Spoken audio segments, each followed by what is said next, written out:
I'd like to acknowledge the presence of Alan Peter Cayetano, who was with us, and the honorable members of the House of Representatives, Executive Secretary Salvador Medaldia, Senator Bongo, Senator Juan Miguel Subire, yes sir, Senator Francis Tolentino, Senator Ronald De La Rosa,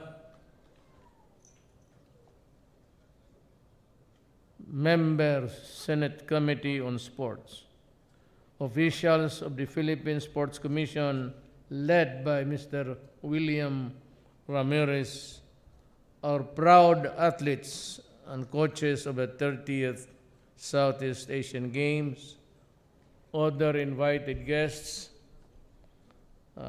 ladies and gentlemen. Before I, well, this would, because medyo mahaba tayo kanina. Itong isang paa ko laylay na.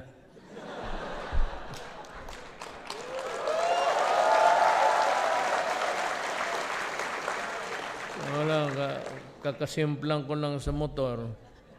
But, sa harap ng mga athletes na grit and, walang sakit-sakit.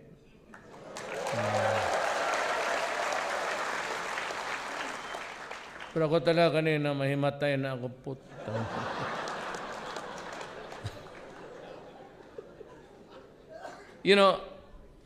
Before I begin to read my speech, I'd like to just greet everybody. Thank you, everybody. Sa lahat ng any Filipino connected in the success story of the Asian Games. And we thank God. It was really a windfall. Alam mo, nung unang panahon sa England, lahat ng mga kahoy, lahat ng ang may-ari, ang mga mga duke, ang mga tao doon, wala silang makuha pati pang firewood nila during the winter. But sometimes may thunderstorm, mga kahoy na nababali, collapse, then and the usual practice was para sa tao na yon. So they call it a windfall. Pasalamat yung mga slaves noon na merong windfall, malakas na hangin at maraming kahoy na putol. Dito sa atin, it was a windfall for the Philippines. And for the first time, I was really proud. Yung medyo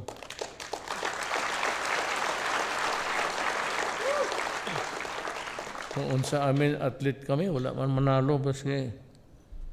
Di nga ako nagka-bronze baski tansan, wala.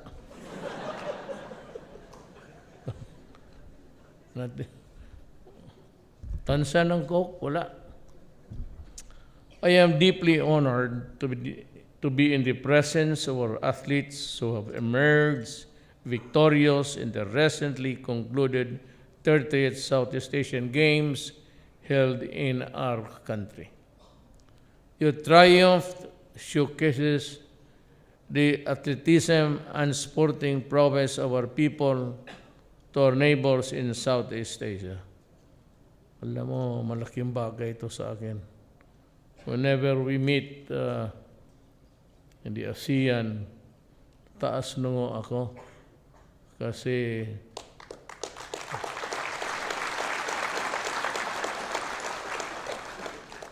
sabihin ko, wala may mga athletes ninyo, mahina man.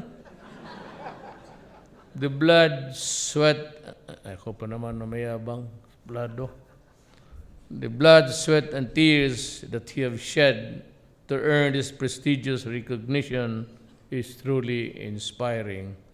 I am really very happy to know, and Gusto kong sumigaw palagi sa bahay.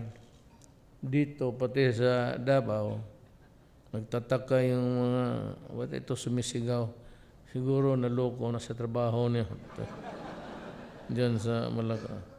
Mahirap talaga. Ako, tanongin niyo ako, someday, could become politicians. Gusto niyo magtakbo ng presidente?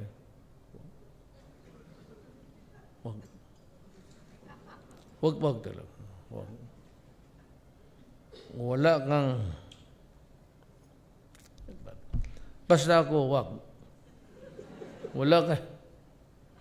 Unless you want to steal and get rich and become overnight billionaire. But if it is only your patriotism, well, just like me, ang nagpaiwan sa akin is my love for country. And that's why I'm very strict about drugs, corruption, everything. No, pag-usapan na lang natin itong droga. Just gutom na ba kayo? Magkasya yan pagkain natin dyan? Marami? Kaya ang mga cabinet member lang, bali tagdadalawang tao to. Ay, wag ko ang appetite ng atleta. Tignan mo si Iiso.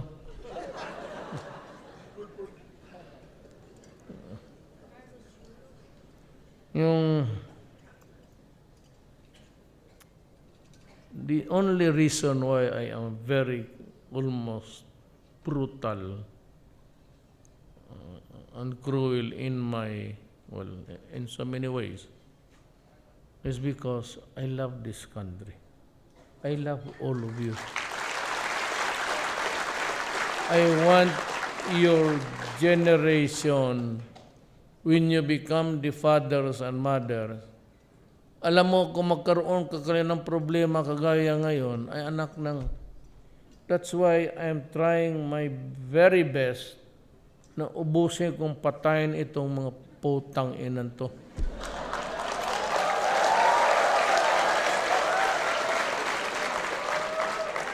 Nakikinig man buong bayan, pero totoo talaga yan. Do not destroy my country. Do not destroy the youth of the land. Yun yung pag-asa namin. Ngayon kung magsige kayo, sabwag dyan, sabwag is to tatapon. Paano? Saan kami magkuha ng ganito ngayon? Mabutit na marami pa ngayon.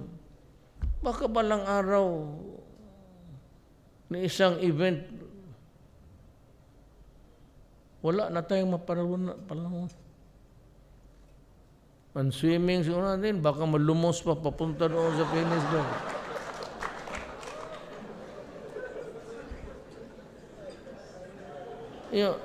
I am telling the drug lords, both aliens, foreigners, and Filipinos, do not do it because I will really kill you. Papatayin talaga ko. Ang human rights, hindi nila intindihan ang papel nila sa...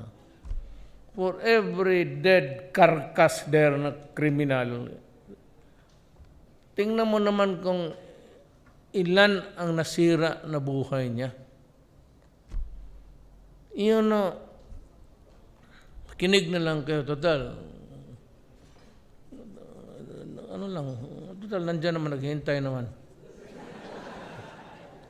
Pag ang tatay bumagsak, the entire family collapses.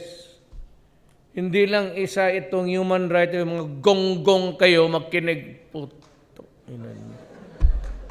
Makinig kayo. Itong mga, they are criminals, may kasalanan na, then you grieve with their blood. Hindi mo naman tinitignan na itong mga to, pag bumagsak ang tatay, wala ng pagkain, wala ng eskwela. At itong nanay, maglayas na to kasi hindi na siya makakommunicate. Cannot communicate with the husband. So, communication is broken down. So, itong mga anak, sometimes yung iba will go to prostitution, baski bata pa, yung iba maging addict na rin, maging distributor. It compounds the problem and it progresses. Parang progression ng algebra yan, kung hindi kayo, puro bobo ito, mga puti na ito. You don't know what progression is. And that's a problem. That is why in the United States and all over the world, it is the progression of the contamination. Mabuti pa itong kriminal, patayin mo, di tapos na. Gago kayo, tapos ako pa niyo ang kulungin ninyo. Buang.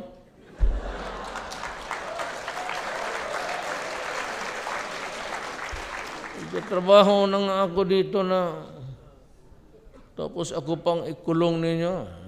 Buti tapon ko kayo dyan sa Pasig. Because you do not use just your common sense. It does not call for anything. It simply requires you to think and think hard. Pagka wala na ang asawa kung saan, the easiest way is to go to a maraming recruitment, isa pa yung bantay kayo. Yung recruitment, pagka isali ko kayo dyan sa Durugista. You're destroying the country, sending Pilipinas na walang papel. Alam mo, when you go to the Middle East, they are transported from one place to another and they end up in the slave markets of Africa. Kaya marami ng Pilipina napakasakit isipin na hindi na makauwi at hindi na ninyo narinig kailanman. Kaya yan ang produkto ng, nakikita mo yung mga Pilipina doon, for those who are not really protected, tumatalo na lang sa bintana. Basta na lang tumatakbo sa bintana. Why? Because there are some tribes in the Middle East na pag ikaw ay slave o bayad ka, you work for them. Rape is part of the territory. Tindihan niyo. Alam ko yan kasi pumunta ako doon, may 3 taga Davao na kinuha ko kasi nagbibigay ng rosaryoan. I have nothing against Islam. My mother is a Marano. A mestiza Marano. Pero alam mo, you do that to this. Hayaan lang, total, ang ako, bunganga, hanggang bunganga mo lang ako. Wala bang namatay niyang putang ina, baski si putang ina mo, patayin kita. Hanggang dyan lang man yan. Pero minsan, sinabi na sa inyong wag eh. Wag is wag. May province, kaya mga taga Davao, kita naman ninyo, we're well off. We are progressive, it's clean, it's modern, although its traffic is horrible. It's because when I was a mayor, pag wag, ang mahirap dito eh. So, that's why we have to seek sanctuary in the many human activities. Sports. Kaya sabi ko, mabutit na lang. Well, I'll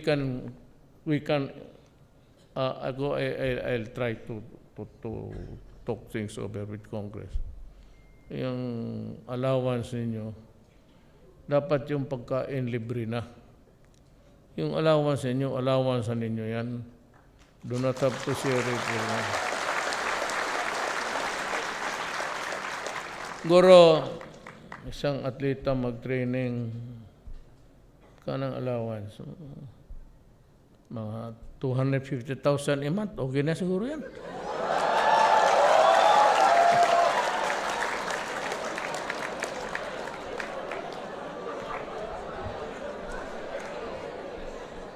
O, hold upin ko pa yung sarili nating bangko. Well, anyway, ganito yan. We will try to raise the money. I heard Alan says that you're giving 1 million. 100 million. For the Olympic. Ma'am, pwede tayong magdagdag.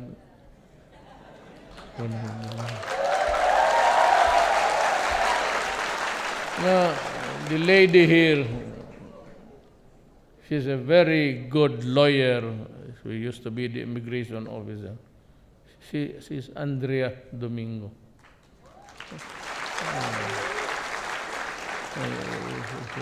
Mahiyain. Kaya nag-commit na siya. Although, hindi ka agad.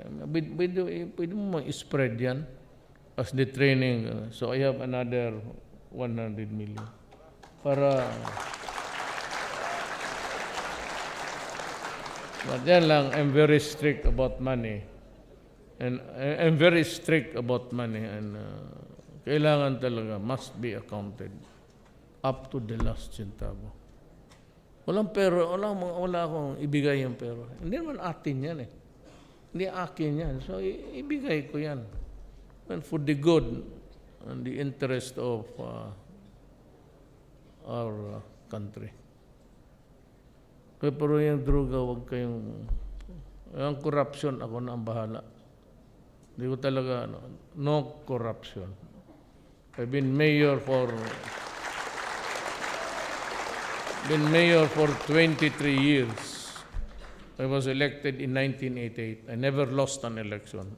Hanggang diretso-diretso na ako. Kaya ako stricto talaga. Meron akong, I have faults. Plenty. But yan, hindi yung putang inang pera. Mga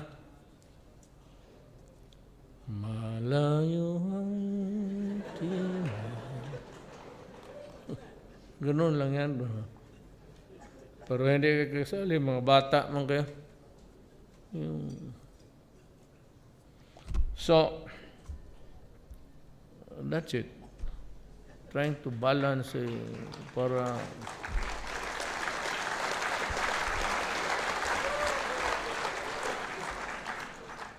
through our distinct brand of Filipino resilience and determination to succeed, the diligence of our organizing committee officials and partners, technical teams, and our athletes, we have ensured that we would host the SEA Games with aplomb. With 149 golds, 117 silvers, and 121 bronzes, for a total of 387 medals, the Philippines emerged as the overall champion of the Games, our best since we hosted. Alam mo, Pinoy, sabihin, supportahan mo lang talaga. Totoo yan. Even our soldiers. Even our policemen. Dito lang naman sa Manila yung mga loko-loko. But in the provinces, except for mga cosmopolitan. Pero hindi ko talaga yan sa papalusutin. Nang bubugbog talaga ako ng tao. Lalo na kung pulis. Nang bubugbog talaga ako ng tao. I just take this opportunity to congratulate everyone who played an integral part in its success. This outcome serves as a testament of the great things we can achieve when we work together. So our athletes know that the prizes you will receive for your victorious, by the way, it's about how many? Ilang milyon na, bong? Oh, sa lahat. Well, except for the major, pero it's 21 million for all of you.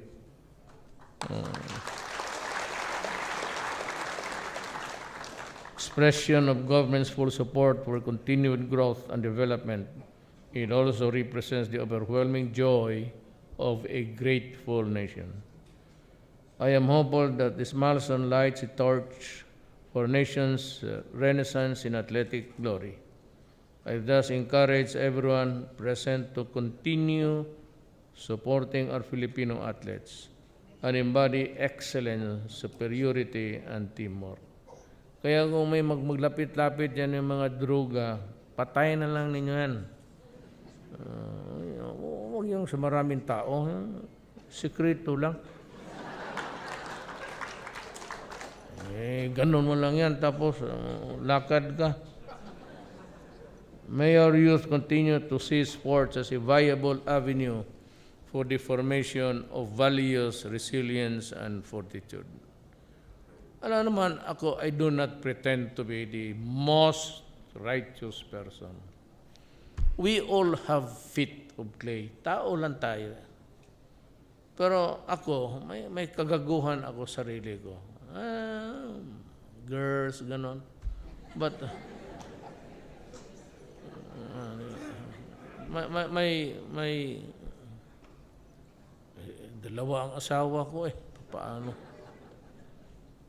Kayo, pwede kayo tatlo. Panahon ninyo. Look, this is what it means. May your youth continue to see sports as a viable avenue for the formation of your values. Do not ever think that we are into it, that it is also right for you to do it. Kalukuhan yan. Together, let us maximize and harness our individual capacities as we actively contribute to the building a stronger and prosperous society for the benefit. Alam mo, gusto kong tapusin to. Gusto kong tapusin itong NPA insurgency. Gusto kong tapusin, well, of course, in Mindanao, okay na ang Central Mindanao. Except for yung mga tawag nating bandits. In the old times, they were called brigands.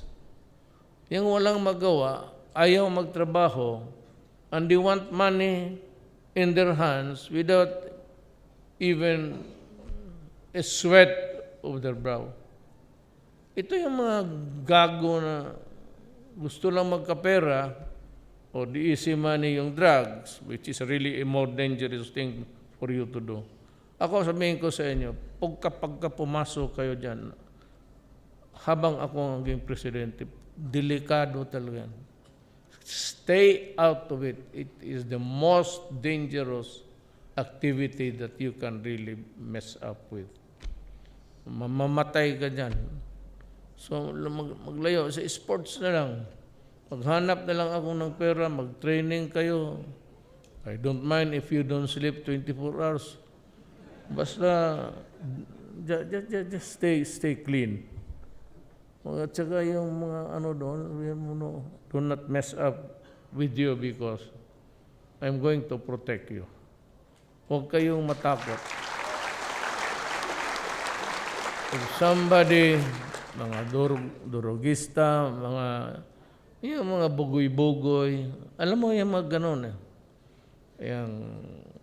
In any kanto, mag-standby dyan, mag-inom, you can always report it to the police. I don't want anybody loitering in the corners and, people tend to cross the other across kasi maiwasan lang yung tatambay dyan. I do not want it. And the police is listening now. Paalisin mo yan sila. Patulugin mo ng maaga. Kung ayaw mo matulog ng maaga, di gusto mo permanenteng tulog, lagay mo sa drum. Sinabi na nga huwag eh. Sinabing huwag. isang salita lang. Together, let us maximize and harness our individual capacities as we actively contribute to building a stronger and prosperous society for the benefit of the future generations of Filipinos. We try to protect you. When your time comes, kung sino man ang maging presidente sa inyo, Mayor, do not allow this, do not ever think na ikaw lang ang pwedeng magloko kasi you have the evil mind. Huwag kayong do not ever think that you monopolize evil.